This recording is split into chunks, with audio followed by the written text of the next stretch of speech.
Whoops, thank you everyone. Just to get the staff recommendation on the table, I'll move it and Deputy Mayor Taylor will second it. Can we just do the normal process then? Can we just do the normal process? We could. Just the apologies. We could. We'll do the normal process and then we'll do what I wanted to do. No, sorry. We're reopened again, so apologies, noting the apologies. I think Councillor McPherson is one. And Councillor O'Leary. And Councillor O'Leary is another. I'll move that the apologies be accepted, seconded by Deputy Mayor Taylor. All in favour? Opposed? Are there any conflicts of interest? There being none. Confirmation of the agenda. Thank you, Councillor Wilson. Seconded Councillor Hamilton. All in favour say aye. Okay. Now we'll go to the recommendation and I'll move and Deputy Mayor. Oh, it's already been seconded. Sorry. Yeah, just had to be quicker than that. So just to say thank you very much to staff, you can present the main points. Thank you for the work you've done, because I know that this has all been pulled together very quickly, and time is of the essence, so appreciate it. Thanks. Thanks, Mayor Paula, and good afternoon, councillors. Look, today was just the purpose to seek approval from council for staff to deal with the applications for outdoor dining permits that make increased use of the outdoor public spaces, and we do so on a case-by-case basis, and to revise the method by which our fees and charges for outdoor dining permits will be waived for the next 12 months. There's just two brief matters I'd like to just speak to. First is that it is recommended that we revoke a number of the points that were made at the council meeting on 11 November, which related to the waiving of fees, and that we replace that with another process which has the same outcome, but it is easier for staff to manage, and it's in line with the financial years and has the support of the hospitality sector. It has the same outcome, it's just a slightly easier process to operate. And the second thing is that there was a suggestion for us to go away and work on developing the set of rules of how we would apply this. It's become very apparent as we've worked through this with the hospitality sector and since the 11th of November meeting, that is a really complex thing because each premise is different, the environments to which they relate to are different, and so the recommendation is that we should be looking to do extension by way of a case-by-case basis in accordance with adherence to the purpose and principles of the bylaw which exist, and we think we can do that. After having road tested this with a couple of different premises, I'm comfortable and confident that we can in fact negotiate and get to a point of agreement with the applicants to have a sustainable and workable process. With that, I'll take it as read and I'm happy to answer any questions. Thank you. I have a couple, but I'll go to Councillor Hamilton first. Thanks. Calvin, I wonder if you could just clarify for me the difference between this is obviously within council control versus that submission we made to the government around alcohol. I just want to understand the difference. Sure. The submission, sorry, let me go back. To any premise that has an existing alcohol licence, it is for a permitted footprint. If you are going to extend that in any way, it has to be approved by the District Licensing Committee under the terms of the Sale and Supply of Alcohol Act. Council cannot and does not have the mandate or the legislative ability to be able to influence that. We can influence how we apply the provisions of the outdoor dining, but not the alcohol component. So we have supported the letter to government seeking an urgent amendment to the legislation. If that comes about, that would then, depending on what the nature of the amended legislation would be, but it would offer some flexibility or freedom that we don't have now. An existing premise who wants to expand, we could give them the ability to move into the public spaces for the service of food, but they couldn't extend out for the service of alcohol. But this doesn't preclude any of those businesses from using the existing process to apply for an extension to their alcohol licence, but is accepted that that is a somewhat laborious and time, it takes a lot of time to work its way through it. So thank you. So this increases their capacity in terms of footprint. They just can't take alcohol into that increased Correct. footprint. Or alternatively, if you're a cafe and you're serving coffee, you could expand your area and you could put a whole heap more tables out, for example. So it's not limited to only food and alcohol service. It's any of the cafe, restaurant or bar. And this will help potentially mitigate the distancing rules that they've got, because they're then limited in terms of how many numbers they can have, etc. Correct. Cool, thank you. Thank you. Pasco, then I'll take mine. Yeah, go. Thanks, Mayor Paula. Just a question on the 73 that are in the city, 73 active permits in the city. Where are the others? I suspect there are some in Hamilton East, but are they everywhere around town? By far the biggest bulk, 73 in the city, 24 from memory are in Hamilton East. Then we have a spread across from a couple in Rotatuna, we have some at Hamilton Lake, we have some at Whitiora, a number, Queenwood, we've got one, a number of, they can be cafes, they don't actually have to be, we shouldn't get worked up that they're all alcohol places. They just have outdoor dining capability. Okay, and I take it we have no control over the ones that might be in a shopping precinct where they've got footpaths, but, I'm thinking here of, say, Thomas Road, the base, where they serve food out on the footpaths around the base. That's all private land for which we have no involvement at all. Correct. Private property. Yeah, thank you. Thank you, Chair. Thank you. You answered my questions about cafes, so this is good news for cafes in that they can immediately, well, as soon as they've got that extension, they can immediately start to serve coffee and cake and whatever further out in the, within the principles. So the principles being things like not impeding accessibility for. What other key principles should we be most concerned about? Do you think they're going to cause problems? Is it mostly the? I know the police. I talked to them. So did you? About loose furniture late at night and things like that can be used as a weapon and what have you. Yeah, and look, my take on this is that if you're a cafe and you're serving coffees, and it's a matter of identifying where is the public space and that you want to expand into, and it can't be half a K away. It's got to be relatively close to where you are. If it's involving a footpath, you must have a 1.7 metre clearway so that people can move freely through there, and there is a bit of a process of how we set that up so our vision impaired people will always know how they can move safely through the footpaths. Outside of that, it's a case by case and it's a negotiation. Okay. With the basis of trying to find the best outcome. Thank you. And our intent is to be as helpful as possible. That's our intent. Because I see that this has been raised in other centres like Auckland. It was on the news the other day for Auckland. Just in term, and about the liquor licence as well. In terms of that, I wrote, haven't heard anything that I'm aware of. They've only got a few more sitting days, or a number of sitting days. What do we know? What needs to happen at that end? Do I need to do anything further to give them a little bit of a hurry up? Because time is critical. Summer's the important bit, right? I'm not sure what else you can do, Mayor Paula, in terms of, you could send a follow-up, but it's with the Ministry of Justice, and I'm not sure where they have got to. And I'm sure you are not the only mayor who has likewise put forward or offered support to the Auckland recommendation. So I wonder if joining forces with a couple of the other metro mayors, as we have on other issues, might not be helpful.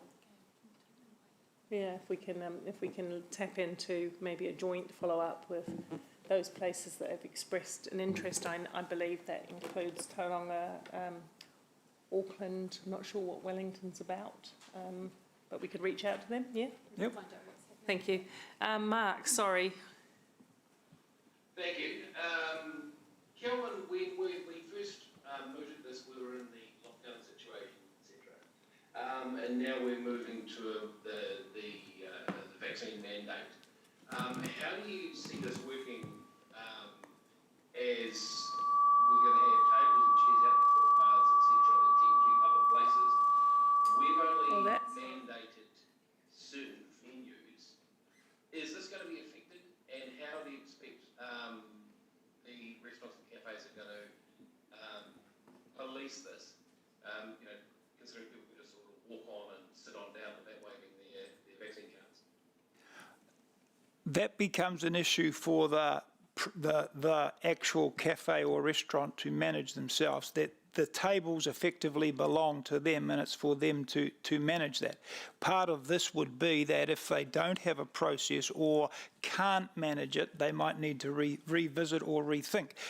Part of that is about how the proximity to the actual premise that these tables are. But look, we've had tables out in the city for existing permit holders for a long time.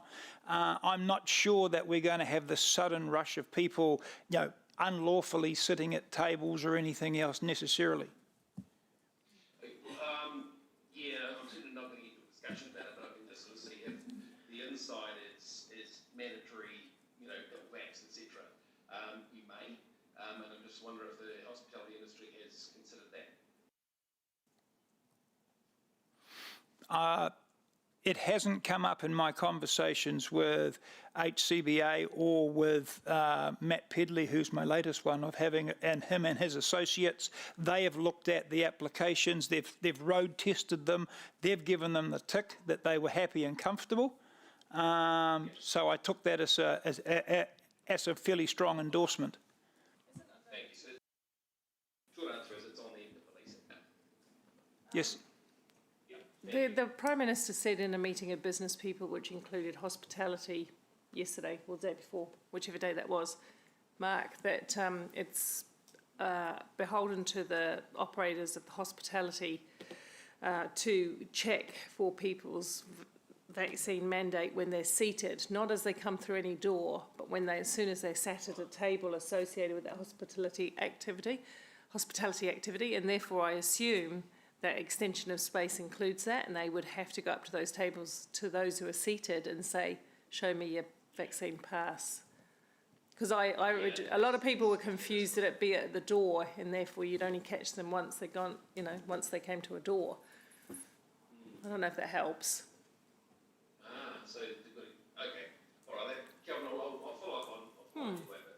Thank you. I suspect for a start we may have a little bit of trial and error for the first day or two or the first week until everyone gets into the swing of this. I don't think we should be hanging our hat on that it's going to get completely right on day one and that we won't have any instances where someone has, through whatever means, either got access when they didn't have a vaccine pass or whatever. I think we just need to be a little bit careful and considered when we go about this. Sweet as. Okay, thank you. Thank you. Maxine? Thank you, Kelvin. I understand that it will be on a case-by-case basis and that you'll have a series of things that you will want to be sure of when you're assessing the case and the request. I wonder about the confusion that might be caused with some tables that can serve alcohol and some that cannot, and how we might be able to advise or overcome those types of confusions. And also with regard to Mark's inquiry, whether that can be part of that conversation also. To answer the first part, I'm not sure that there is going to be any confusion. I'm not, having spoken to the hospitality sector, I'm not aware of any of the operators who currently have an alcohol licence who are seeking to extend their area without getting a legislation change. So I'm not sure that we're going to have a raft of operators having 4 tables that are permitted for alcohol and another 4 that are not. The advice that I am getting is they will wait until such time as the legislation change comes about, and then we'll go for 8 tables rather, as an example. Okay, thank you. And that then there isn't an issue because once they have the ability to go and serve alcohol more widely, having more tables. Correct. is useful. Yes. And then in terms of other criteria that will be assessing them on, what might those things be? There's a range of things. What are their hours? Where is it? Who are the neighbours or the neighbouring facilities? What's the space they're taking over? Their hours, tables, are they permanent structures? Are they putting them away every night? Is it a thoroughfare area of which a lot of people are going to be using? There's a number of criteria, which is why the recommendation is we don't have a hard and fast set of rules, because where, I don't know, Mr. Pickles would be very different to, for example, the bank on Victoria Street. Now, trying to apply the same set of rules for both of those would be problematic, and you would need to be able to offer a considered view of each on the merits or what they present in front of them. And from time to time, we have residents in Garden Place who take offence at the noise levels. Would we be putting some restriction on additional use of Garden Place in that regard, or on having music out to also entertain the diners? The complaints in Garden Place relate to skateboard use, and so that sits a little outside the context of this, and that's another matter that we're actively dealing with outside of this. I think we need to be wary. There are no facilities in Garden Place currently that actually have an alcohol licence, so there is no alcohol service, and it's not envisaged in the short term, at least, that there will be any. There are none of the food serving premises that I think the last one closes they will close about 5:30 or 6 o'clock. So there is nothing there. So I don't envisage an issue arising from any outdoor dining issues in and around Garden Place at this point in time with the current configurations. Thank you. That's perfect. Cool. I don't think there are any further questions. Oh, there is, sorry. Quickly, thanks, Calvin. There may be limited circumstances in where this might even work, but we've seen examples in other places where people have used a car park, or you close off a part of a street for a few hours on the weekend or something. And I'm just thinking, in some places, are we supporting that kind of initiative as well? And we will consider any application, and look, I'm not going to sit here and say yes we will do it or no we won't. We would certainly consider it. There are some other, if it's a car park and it's on the difference between a car park, for example, the easiest one to use is the one beside Sky City, off the big area in there. I wouldn't see any issue at all, for example, with that.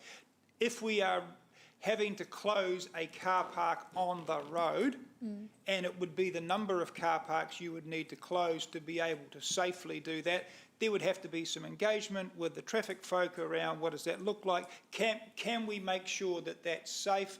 How do we ensure the safety of people who may be sitting in there? It's more those questions, and I would need to be satisfied on the road safety awareness for people who happen to be using the space, because we'll have a responsibility as well. Yep, thank you. Perfect. Any other questions, councillors? No? So it has been moved and seconded. We can go into debate I think we can go to debate. Just lost my note myself. Okay, so as again, I want to thank the staff for the work they're doing on this. It's really important that we use all of the things that we have, all of the tools we have available to us to assist businesses at these difficult times. But I also think we're seeing a renaissance of the CBD in particular, but also outdoor areas.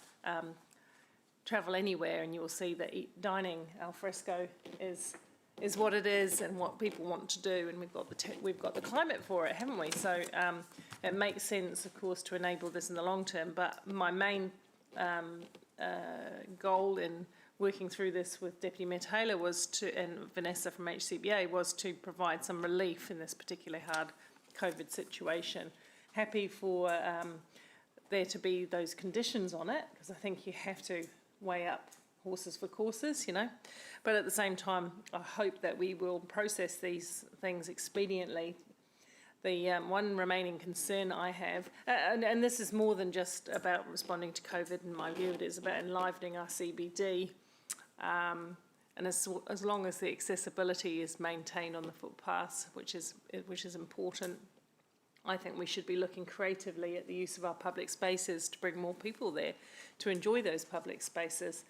And so I think this is a step in the right direction. And from what I've heard, we've got really good feedback from the hospitality sector. And this is no different than what's being pushed for in Auckland and other centres as well. One thing I would like to say that concerns me outstanding is this liquor licence, because as Councillor Hamilton pointed out, it doesn't make a whole deal of sense to have an artificial demarcation between this metre and that metre in terms of where you can take alcohol. Very good for the coffee shops, not so good if you're serving alcohol. Effectively, you could be one half of a table from someone else, depending on the size of space you allow. So I will be working really hard with government to make sure that this licence issue is dealt with and can be done with some speed, because look, speed is of the essence at the moment. The hospitality sector is the sector that's done it the hardest, along with tourism. And look, we want to be known for our fine eateries. We've got to make something happen, and we've got to make it happen soon. So thank you. Who's next? Deputy Mayor Taylor. Thank you. Very quickly, Mayor Paula. Today's more about a tweak in the recommendations more than anything, just to an easier way to cut things administratively to get a better result. And it also gives Calvin, as we've heard, some discretion over permits, which I think is useful. And I emphasise that the recommendations mean we review this in about 4 months, in April anyway. And agree with, thank you to Paula for your work on it, and thank you to staff. Its effectiveness, I think, will be limited really though, to cafes, unless, as Paula says, that we can actually tweak the liquor side of it. The government seems amazingly adept at fast-tracking some legislation these days, but so surely they can make a tweak here, which isn't a big one, to get this over the line. And I don't know, is it worth enlisting our 2 Labour MPs and to help us push this through? But yeah, just big thanks to Kelvin and Tilly for their amazing can-do approach. And this is a great example of working with the hospo people to find a workable solution. So thank you very much. Cool, thank you. Mark.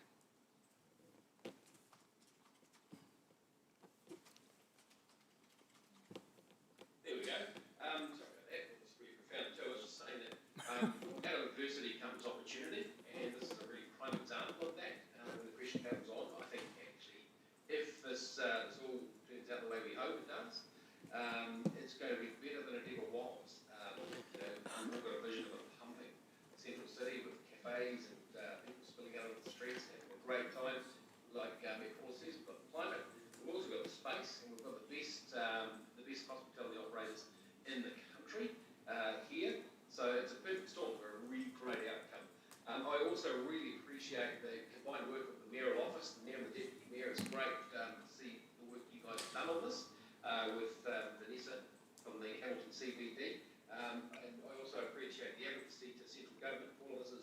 one sternly worded letter I thoroughly approve of. So, yes, I look forward to a really great outcome of this one. Thank you. Anyone else? No, can I just say, one thing I wanted to say in my debate and my right of reply was just that this is far more than currently COVID, because I think COVID's going to be with us for a very long time in some form or shape or form. And I think that people do actually feel more comfortable sitting outside. I'd be one of those if you're out in the fresh air where the risk is lower. So we can foresee this as something we need to evolve over time. It's that simple, really. So thank you. Win-win. And yes, I'll push hard, Mark. I'll make it the sternest of the letters yet. How's that? All right, we'll go to the vote. You can raise the hands, all in favour.